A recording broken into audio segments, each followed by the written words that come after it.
Hey, welcome back to part 3 of our study called Led by the Right Way. Today we're looking at Genesis 24:59 through 67. And this part I've called May You Become Thousands, because that's the blessing that is given to Rebekah. So let's take a look at this. In this final section of the story here, we see two things first. First of all, the blessing. Some people have suggested that the blessing recorded here is kind of a common blessing. It's one that was spoken at the engagement of a family member. So it's kind of a typical, blessing that you would give to a family member as they're getting married at this time in history in this part of the world. Could be. Even if this is the case, we know because we've read 23 chapters of Genesis that this blessing really takes on so much more meaning. Even if it's a common one, for Rebekah, it's a lot more. She's marrying Isaac, right? The one who is in the line of the seed of the woman. She is guaranteed to be the mother of thousands of 10,000s, right? If she marries Isaac, the promise of God has to continue. Therefore, she is guaranteed to be the mother of thousands and 10,000s. Her offspring is guaranteed to do that. Her offspring is guaranteed to contain one that will crush the head of the serpent. Guaranteed. Guaranteed. Her offspring are guaranteed to possess the gate of those who hate him. That's already been promised. That promise has been passed on. That promise is coming down the line. So what they say in their blessing there, it will come true. Whether they realize it or not, God's already said, that's what's going to happen. So they're just kind of reiterating what God has already said, which is kind of cool. So, God has used the words of people, even when they didn't even realize what they were saying. He's used their words as a fulfillment of prophecy too. So it's kind of cool what God does with that. So here, those people, they're her family, are blessing her. And the blessing has already been promised. It's already guaranteed to come true.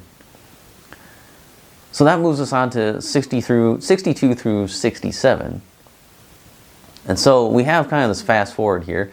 Several weeks pass and the caravan arrives back in Canaan. Isaac had been living out by Beer-lahai-roi, which you'll remember is the well that saved Hagar and Ishmael. And it means the well of the living one who sees me. So that's a perfect place. It's kind of funny. Obviously, there's no coincidence in the mind of God, and so He puts him here at this place where He saw Hagar and Ishmael and rescued them, and now Isaac is in the same area, and God is bringing a wife for him. When they finally get married, he's 40 years old. So, for 40 years, would this happen? Would I get married? Will I have a child that has this promised offspring to Abraham? All these questions are still unanswered for 40 years in his life.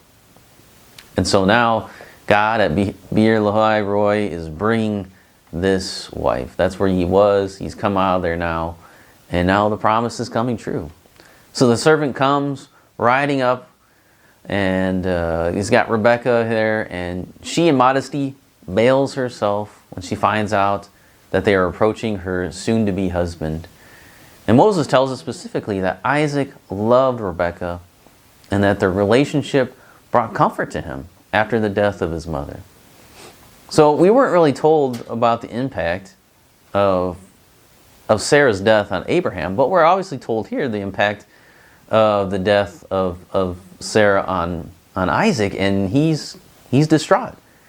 He's been out wandering around. He was out in the field meditating, so you see him distraught.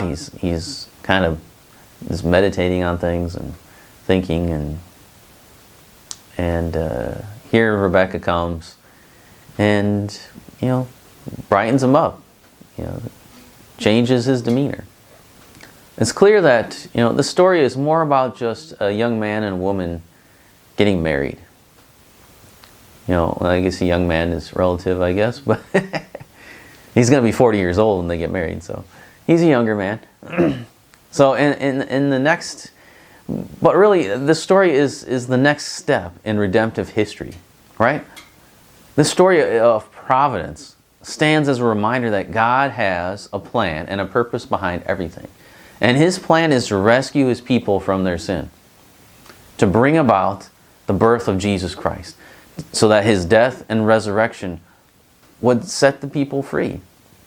That's what this whole story is about. Correct? It's not just about, two people getting married. It's not about a servant trying to go find a wife. Ultimately, it's about God bringing about the salvation of His people. It's about Jesus and Him crucified. Like Paul said, I taught nothing but, among you, I profess nothing but Christ and Him crucified. That's what I was teaching. Nothing but Christ and Him crucified. That's what the story is about. Christ and Him crucified. And it's about moving this closer to reality. Moving, that promise to Eve that there would be an offspring of yours that would bruise the head of the serpent. And so now we're one step closer with this story here.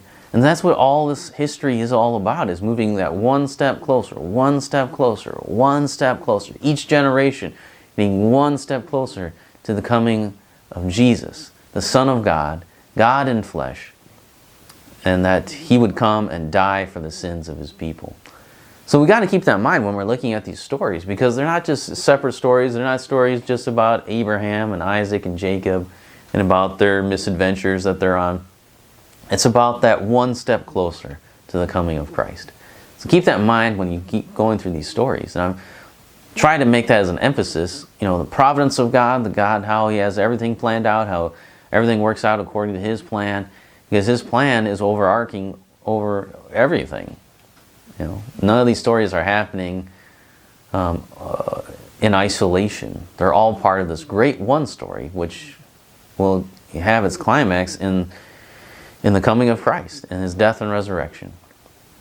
So come back next time and we'll just wrap everything up on the study of Genesis chapter 24 here.